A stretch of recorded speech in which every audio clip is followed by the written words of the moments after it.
like the issue of information policy, that was the validation proposed by the government. Why did the journalists boycotted the validation?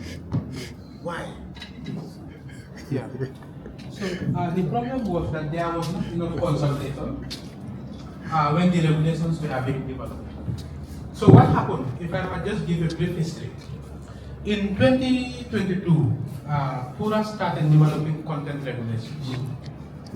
They invited us, the GPU, Media Council, we went there and we had a draft, they had a draft, we give them feedback that some of these things are not in line with promoting or protecting media independence, editorial independence, everything. They went back with that draft. We didn't hear from them until 2023. A new draft comes. But the same feedback we have given them is still there. They didn't change. 2024, the same thing. 2025, around November, then they started thinking beyond just content regulation. You know, they said now we are going to accreditation for journalists, mandatory registration and those. Still, there is no consultation.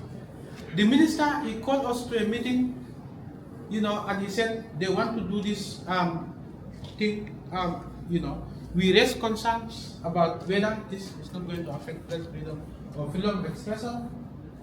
That was just one day meeting, a few hours. The next thing, that was November 2025. In January, they have a draft of content registration of journals already. They presented it to us, which we have not seen before. We went there and said, okay, we will give you feedback and we'll submit a position paper. So after that, we submit a position paper to the ministry and to the PURA, outlining all the concerns that we have with that policy, accreditation policy and registration of journalists. Then in April, they brought in a new version, 2026. You know that was 2025. They brought in a new version, 2026, and added social media influencers, you know, and added online media and everything. Everything is new. They call us a validation. We have not seen those documents. Yes. You will see that those content creators were more popular Yes. after the first draft that you are talking about. Yes. Year after, Yes. those content creators came up and their issues started popping up. Yes. I think that must have conditioned them Yes. to include those to include those things there. Yeah, but so the lack of consultation. You just don't create policies for a particular industry and you call them to a validation. How are you going to comment? They don't even know exactly what is in there. So that was the main problem, the lack of consultation. These things were entirely new to us, new information. We didn't even have time to look at it.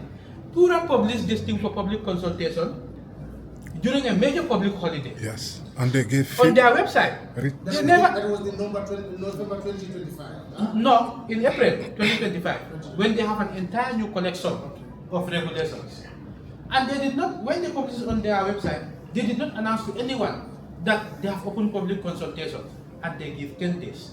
4 of those days were public holidays. Yes, yes. I was the There one was who... no consultation, Yes. so we couldn't accept this process entirely. Yes. We said we are not coming to your validation. But then, did you also propose or tell them that yes, okay, the timeline that you have given is short. That's why we are not in for it. So we will propose you to give us ample time for us to go in. Yes, there was those kind of engagements, including from civil society, especially Tambo. Yes. So they took the lead on that. And they still went ahead with the validation, but they give more time for consultations. to submit. Oh, okay. Yes. But they have already done the validation. So tick the box exercise. Yes. Yes. But they still gave more time for people to send inputs. And you are sending your. Yeah, we shared with them as well. Okay, fine. We shared with them. Yeah, fine. Yes. Fine. Meaning that the issue has been solved. Not yet. Not yet. The actual registration of journalists, mandatory registration of journalists is normal. They have removed that from the, after the validation. Okay. They have removed that part. But social media influencers, you know, and some of the content Regulation, yes. regulations, they are still there. That's what we are discussing now. Yes. All the best. Thank you.